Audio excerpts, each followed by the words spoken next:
So here is Trump just now. He was just caught on camera saying, well, we'll play both of them in succession. Let her rip. The witch hunt that you should be talking about is they caught President Obama absolutely cold, Tulsi Gabbard.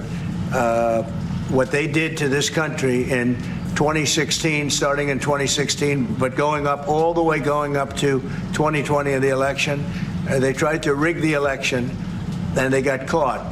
And there should be very severe consequences. So growing up in Chicago, I would hear from lots of people, hey, you know Obama's gay, right? You know Obama's gay. And I was like, come on, that's not true. The media's not covering it.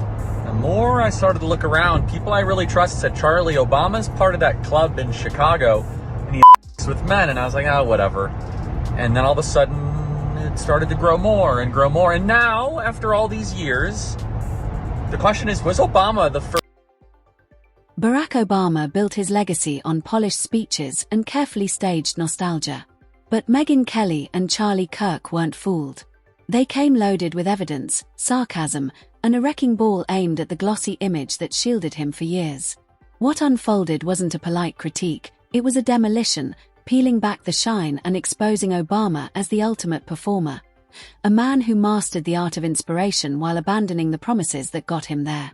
Remiss if we do not do at least one clip from the Barack Michelle Obama appearance, the podcast, because everybody thinks they're getting a divorce, and let's face it, they probably are. She dragged him onto her show with brother Craig, and the following took place. Here's how it started in SOT 36. Barack Obama, can you join us on Come our on set? out here, brother. Welcome man. to IMO. Look at you. Back to the fire. Kelly and Kirk wasted no time tearing apart Obama's hope and change persona. In 2008, he marched onto the stage like a political savior, vowing to heal divisions, help working families, and crush Washington corruption. The crowd worshipped him like history was unfolding before their eyes. But Kelly and Kirk reminded everyone what really happened. The second Obama stepped into the White House, those promises vanished. The outsider instantly became the slickest insider in town, catering to the very elites he once claimed to fight. I have no doubt you do, because you do it publicly whenever you can. When was the last time you said anything kind about him? I mean, like, it's a 99-to-1 ratio in your public comments. So that's their rule. She and her daughters can tease him mercilessly, and he is not allowed to say anything about becoming over there on the other side of the couch. Only compliments allowed. Only praise. And by the way, I got a tip for you. Pro tip, Barack. I just started rubbing my hand along his thigh to see where it was going, and it went the direction I had intended it to go. Even though you had sex with him twice, you did cocaine with him, watched him smoke crack twice. It definitely wasn't Barack's first time, and I would almost be willing to bet you it wasn't as long. Just wait until the media comes out and they say, it doesn't matter. What has he been hiding this entire time? Is his marriage a sham? Kelly torched Obama's cozy romance with the press, pointing out that his career wasn't built on policies, it was fueled by worshipful coverage. While other politicians got grilled, he got magazine covers and softball questions. He wasn't just reported on, he was glorified. Kelly nailed it. This wasn't journalism, it was fan fiction dressed up as reporting. And blind devotion, she warned, is how mediocrity gets crowned as greatness. Every word she says about Barack Obama is negative. I can't think of her sitting there just waxing poetic about him, complimenting, he's brilliant, he's a great dad, he was the greatest president, whatever a normal wife of Barack Obama would say. Every time she opines, it's something that reflects poorly on him, how he's insensitive, how he's not a talker, how he doesn't know how to relate. Then Charlie Kirk went after Obama's economic record. The man who vowed to stand with the working class oversaw a recovery that stuffed Wall Street's pockets while everyday Americans were left scrounging for scraps. Bank bailouts, exploding student debt, stagnant wages, that was the real legacy. But the speeches, they made it feel like progress was happening. Kirk put it bluntly, Obama sold feelings, not results. If you worked in Manhattan finance, hope was real. If you worked in a Michigan factory, all you got was empty slogans. medical excise taxes, More not people allowing with health low income insurance to be have bought healthcare across now. state They don't have lines. to go to the Bro, you just emergency love room. talking over women, don't you? No, I like talking over you too, actually. Okay, So. sorry. I'm sorry if I assumed your gender, but go ahead, finish your Okay, point. with the dismantling of the health of the Affordable Care Act that the Trump administration has done has been more detrimental to the healthcare system than anything else. Actually, premiums have been going down, but now that the Trump administration has Depends been on doing what all state. these short-term plans and things like that, now they're going back up. Well, insurance companies it are building depends that what into state. their premiums. So the individual mandate repeal was a tax cut on our generation. Insurance companies literally say in their premium increases, we are increasing premium rates because the individual mandate was repealed. Well, the individual mandate shouldn't have been instituted in the first place, and Obamacare is the one through these state exchanges that should never have been constructed, that was done on a partisan vote when you're to in long-term trying recreate to a decrease the price of healthcare? 1-6. Kelly zeroed in on Obama's so-called crown jewel, Obamacare. He pitched it as a healthcare revolution. Reality check. Premiums skyrocketed, options shriveled, and families lost doctors they were promised they could keep. Kelly didn't sugarcoat it. Obama's proudest achievement ended up being the thorn in Americans' side. The irony. The one policy he bragged about most became the one people resented the hardest. Is if you add it all up, even the year, if the odds were you're going to be married to your partner for 50 years and 10 of those years could be bad, you'd sign up for it. You'd sign up for it. You'd sign up for it. Right. And that's really how it works out. Is it, Michelle? It's not. I've been married for 17 and a half years and not one was bad. I think she and he married the wrong people. Kirk then shredded Obama's foreign policy, calling it one of the biggest bait and switches in modern politics. The Nobel Peace Prize winner who promised peace expanded drone wars, destabilized Libya, and fumbled Syria into chaos. Kelly piled on, pointing out that behind all the flashy speeches was a hollow core. Great optics don't rebuild schools, revive towns, or unite a fractured nation. Obama was a master of presentation. Substance, not so much. We learned that Obama personally ordered an intel report. It's like, hey, was it true that Russia was behind this election? And from my understanding, the report said, no, Russia was not behind this election, did not manipulate votes. Trump was not elected because of Russia. This was in December of 2016 in a private classified intel briefing. That is now declassified thanks to Director of National Intelligence. And that fractured nation. Kirk hit it head on. Obama's biggest promise, unity, turned into his biggest failure. He campaigned as the man who'd bring people together. By the end of his presidency, divisions were sharper than ever. Racial tensions spiked, partisanship exploded, and faith in government collapsed. Kirk drove it home.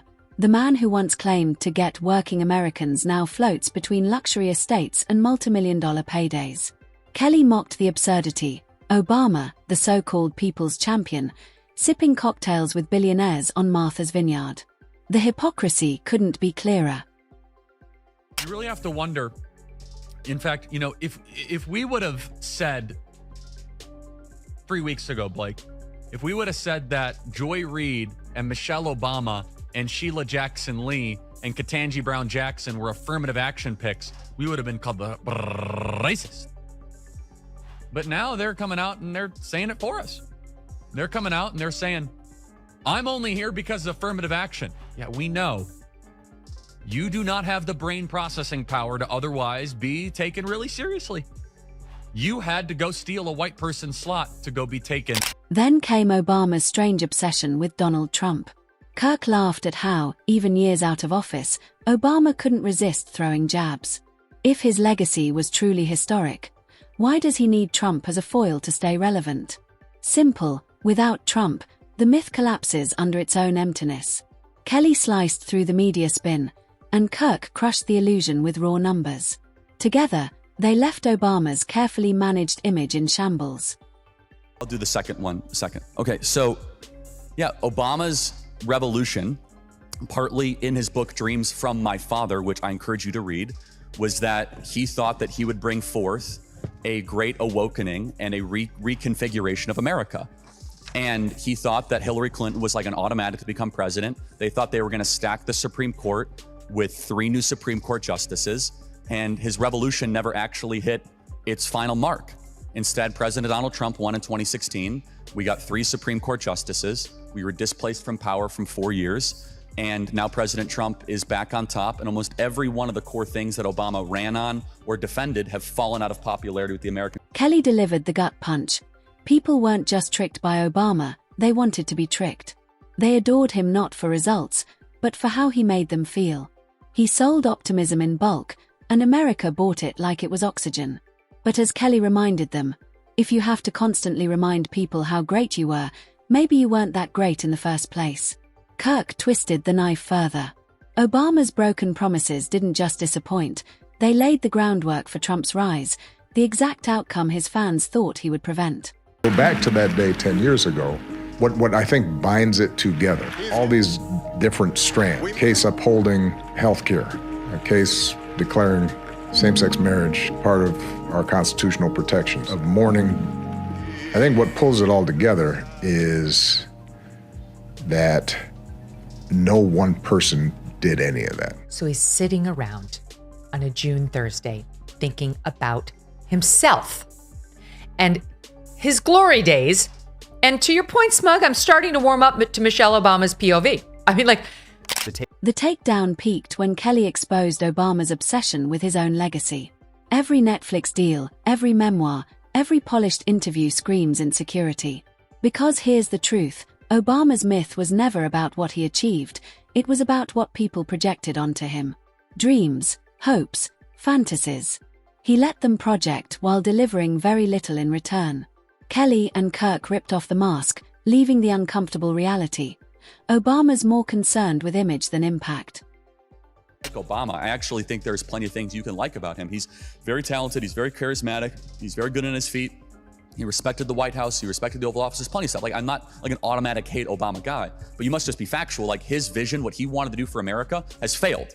It's failed in the popular vote majority, it's failed in our public opinion polls. Young people, which used to be Obama's greatest constituency, college campuses were all on fire for Obama. Well, young people actually moved the most towards Donald Trump this last election, and President Donald Trump won the youth vote in Michigan and several other battleground states.